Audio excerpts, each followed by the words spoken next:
I am so excited to welcome on to the new pod as the world churns my friend Jared Yates Sexton, who is the author of The Midnight Kingdom, who is the editor at large for the Substack Dispatches from a Collapsing State. It is a title with a ring to it.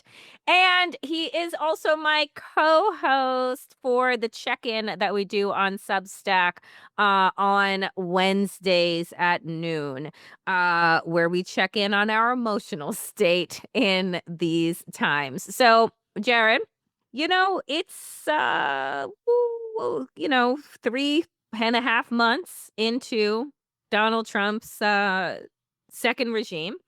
I Time say, flies when you're having fun. man, time flies when everything around you's crumbling. And that's exactly how it feels. We are just headed into the second quarter, not even the second year, the second quarter of this term. And it is full steam ahead.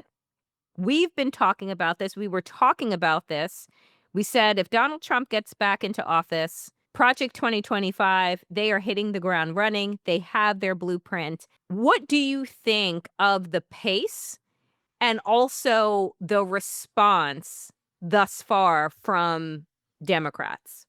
Well, first of all, thanks for having me over to your new place. I love it. The colors are fantastic. The curtains are couldn't be better. Danielle, I think you and I share a view on this. We knew that if Donald Trump would ever come close to power again, that the foundation would be laid. That they would be much more prepared. The first Trump administration basically was cobbling together the anti-Avengers at that point, trying to find Mhm. anybody who would take a job. It didn't matter necessarily what their ideological ties were. This time, the think tanks and institutes that have been funded by the wealth class have had all of their plans laid out. They were totally prepared to take power from the moment. They had gained inspiration from years of fascistic, far right, authoritarian ideology, and they have been carrying it out, not with surgical precision, but with blunt force. And one of the things that we've talked about is how this project, like any authoritarian project, it relies on trying to overwhelm the population. Mhm. Mhm. To borrow a term from history, a blitzkrieg, so to speak, of actions and agendas that are designed to both completely twist reality while also assaulting all of us with enough trauma and bewilderment and fear. It's supposed to make them feel inevitable, as if we couldn't possibly fight against them, while meanwhile putting us on our back feet, making us conservative and activated, and just trying, basically begging off, please don't hurt me. You can hurt anybody else. Just leave Yep. me alone. And the problem here, and you had brought up the Democratic Party, um, they have failed. They have Mhm. absolutely Mhm. and utterly failed, and the reason is because this party has become conservative itself. Mhm. They are much more focused on trying to preserve what we had, which led to authoritarianism in the first place. They are so much more beholden to trying to keep their donor base home that their main opposition right now isn't to Donald Trump. It's not to authoritarianism. It's to their own base and Yep. their own supporters to basically say, "Hey, shut up. We know better than you. Do not like move away from us. We can't go in any like quote unquote extreme direction, even though they're normalizing all of this as it happens." And so what we essentially have in this country right now with the rank and file Democratic Party, and of course there are some people who aren't on board with this. What we essentially have right now is a far right authoritarian party, and we Mhm. have a conservative party that Mhm. is in Mhm. conversation and negotiation with them constantly. And so as a result, and this is always how authoritarianism works. You always have sort of a rank and file that appears to be the quote unquote resistant, but because they're not able to fight the actual material conditions that led to authoritarianism, they basically work in concert as things move further and further to the right. So to put it another way, it's been shitty. It's been absolutely awful.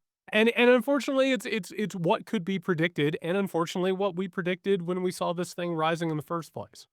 Do you make any case for the fact that none of what has been happening, like to your point, has been happening through precision? It's all been happening through blunt force, and that there have been a lot of fuck ups. There have been a lot of obstacles that the courts have put in the way. Whether or not Donald Trump is adhering to the courts is another thing.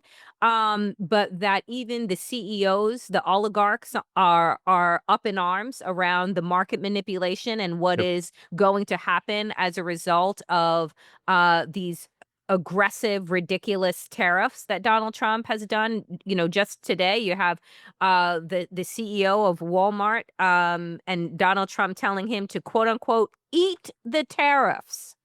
Right? You've made billions, eat the tariffs. And Walmart's like, so no, we never had any intention of that. What do you make of the bumps in the road? Are they enough? Do we need more? And what does more, if we do need them, what does more look like? Well, one of the greater myths of authoritarianism is that they're effective, right? That they're Mm, competent. And so, like, actually, America, and I know this is a shock to you. I know that this isn't how you see the world. There is a white supremacist, pro capitalistic view of how the world works. And so, America, when authoritarians are on the rise, the capitalist class in America looks at them and they're like, oh, they're bringing order. Oh, they're making the right. bottom line work, right? And this even happened with everyone from Mussolini to Hitler and every tin pot dictator that the United States of America has used. And we see them almost as an effective CEO. Like they're Mm, greeted like that. If you go back and look at the New York Times, it's just like these are perfect executives. But the truth is that authoritarians are inherently dysfunctional and messy and absurd. They're not actually the great law bringers. They're not actually the great organizers. They're actually buffoons. Because anybody who gets involved in this, there is an inherent character defect to them, right? mm. Because they see the world like in this very narcissistic, destructive way. And so they can't really work with people. They can't really form coalitions. And the only way that they come into power is something is definitely wrong in the society that allows them to come in power. And there's corruption and there's failure, which is what ends up bringing them into this position of being able to bring authority. And what we're seeing now, what you just brought up with like these CEOs who have been like championing Donald Trump, and then at times being like, "Whoa, whoa, whoa, are you messing with our bottom line here?" That is the give and take of the authoritarian and the oligarch. That is what always occurs. Like sometimes one of them is in the front, the other time other ones are in the front. They will battle, and if you look at Putin's Russia, there's a reason why so many of them, man, they just happen to fall out of windows all the time. Like they start speaking up a little bit too much and all of a sudden they're gone. It's a mob mentality. And so the way that all of this works, and this is one of the things that gives me hope, and I think that anybody who is feeling this or being active in this and actually paying attention, you'll notice there's always an equal and opposite reaction to Mhm, authoritarian mhm. energies because it's absurd and it's obvious and it's disgusting. And so like people are like, "Whoa, these people are way out of control."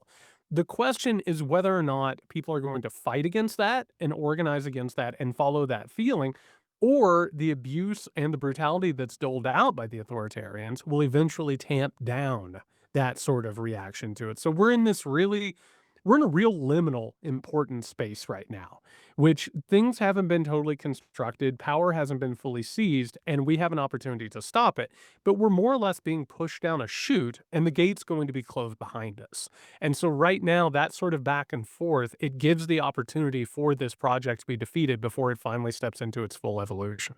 Where do you think then the American people are on the spectrum of their awakening with regard to this time is definitely not like last time, right? Like I just did an interview with, a executive director from the ACLU who said that at this point in in the first term of Donald Trump, ACLU had over 400 court cases. They're on pace Oh, God. to blow that number out of the water in this second regime, and so, when we think about, again, those people who said, "Well, we were able to hunker down and make it through the last time, so, we'll be able to hunker down." Like I said at the top, we're 3.5 months in, and you could tell me that I'm counting in dog years because it does not feel like we are 3.5 months in. Where do you think the American people are on their spectrum of understanding or their awakening to the fight that they're in? I think spectrum is the right word. I really do because, in my own organizing against this shit, the thing that I keep noticing is that there are a lot of different conversations that are taking place, right? There are a lot of people, and I do think the outrageous nature of it is a gift. If I think I Mhm. said this to you the last time we had a conversation. We're so lucky that they're not more competent and that they can't hide this stuff. Like it's very good for us that we have a total clown in Donald Trump who his right-hand man is the wealthiest man in the world who can't shut his mouth, No. right? And so I think a lot of people are starting to become more aware that this isn't just a Democrat, Republican, red versus blue situation. We're in the middle of an accelerated class war. And so a Mm. lot of people are starting to look at this thing and say, "You know what? Things have been wrong for a very long time." And they're starting to look at you brought up the Democratic Party in your first question. They're starting to look at this party and they're saying, "Whoa, whoa, whoa. Are they incapable or are they unwilling or are they both?" Right? And I think that that question is starting to gain a lot of momentum. But the other issue with it is you cannot discount the power of delusion. You cannot, in any way, shape, or form, turn your back on how many people know that this is wrong, but they have sort of a normalcy bias to them, and they have been fed. Anybody who's listening to this podcast kind of looks at this and they're like, how are people still believing in these institutions, right? Right. How Right. are people still Yeah. thinking that there's some sort of a legal means that's going to take care of this? And even a body like the ACLU is still working in that, but even lawyers and people within the jurist population, they know that law is malleable. And they know that it's being corrupted, and they see what's happening with Trump, the Supreme Court, and pushing back against the judiciary. But a lot of people the frank terror of realizing not only is this an institutional problem and it's going to have to be handled by us, but the sheer terror of realizing, "Oh my god, I'm going to have to get into this thing." I'm Yes. I'm Yeah. gonna I'm gonna have to, like, reconsider a lot of the things I thought about politics and the world, and quite frankly and there's power in what I'm about to say, but it's also the most frightening thing in the world, Danielle, which is, "Oh my god, I'm gonna have to put myself in some danger." Right? I could be in a situation where I could lose my job, I could lose my standing in society, I could face state violence, and that is a question that everybody has to face, and we're looking at large segments of the population that simply don't want to face those facts. But I do think that the numbers of people who are starting to realize that that's the essence of this moment, I think it's growing, and I've never seen it like this in my entire life. Like, it is very, very large, but that divide is what we're going to have to eventually take care of. I think that the thing about America that has always gotten me, and I travel, you travel, and so I'm sure this is not lost on you either, is that Americans have been able to exist inside of this protective cocoon that the bad things that happen out in the world happen to other people.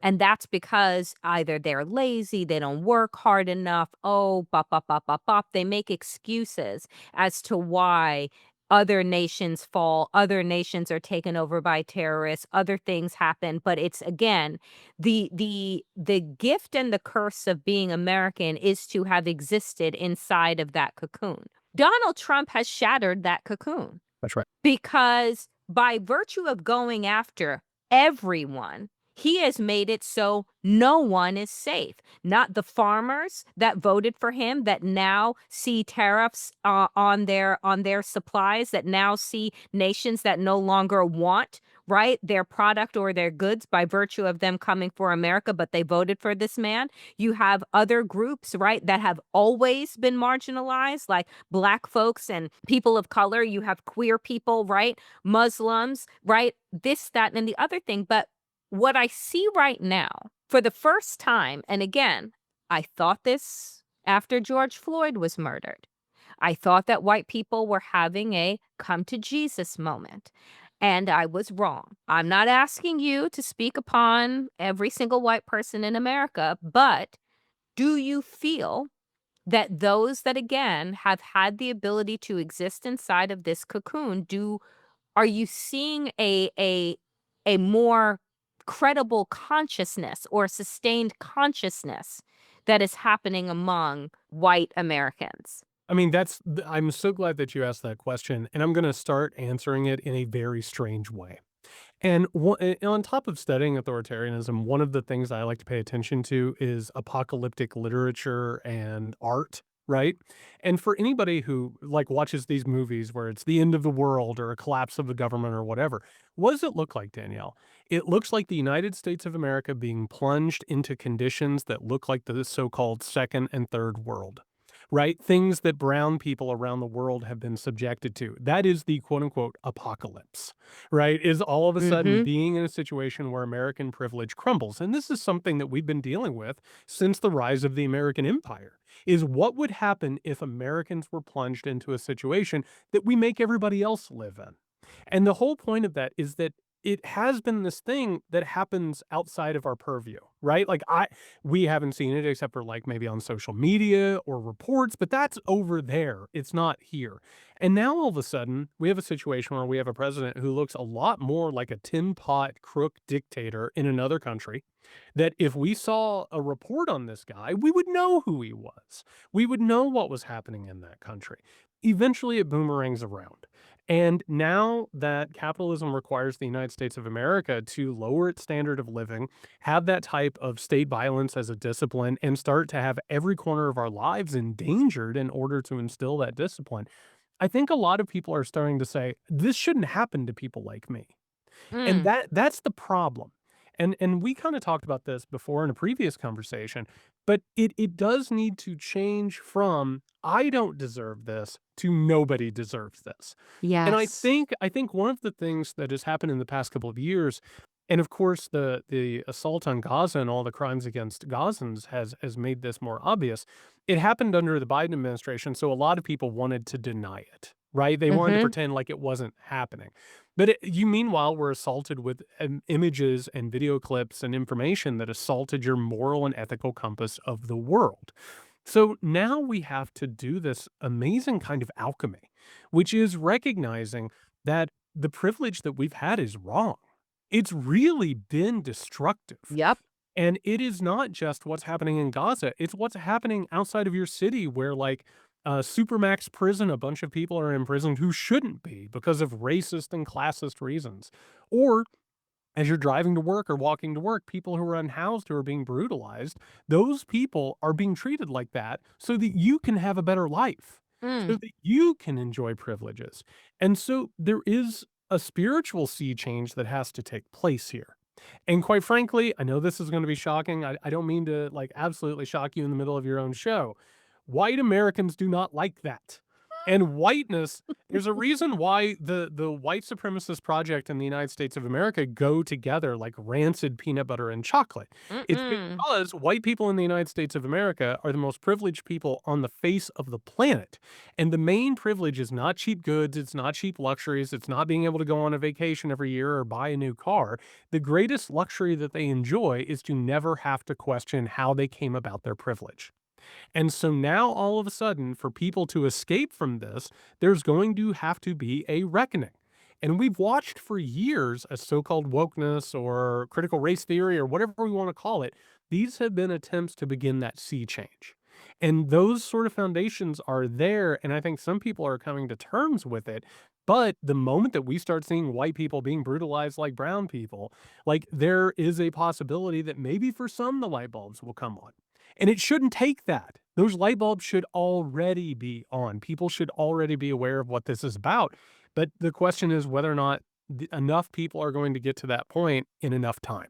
And that's the $64,000 question.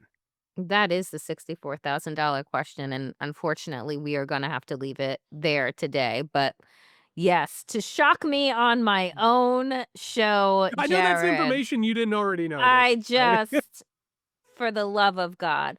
But folks, this is the Jared Yates Sexton. And if you are not following him on all of the platforms, on Substack, on Blue Sky, on all of the places, you absolutely should. And on his own pod, The Muckrake, you should absolutely be my friend as always. Thank you so much for My dear your friend, brilliance. always a pleasure.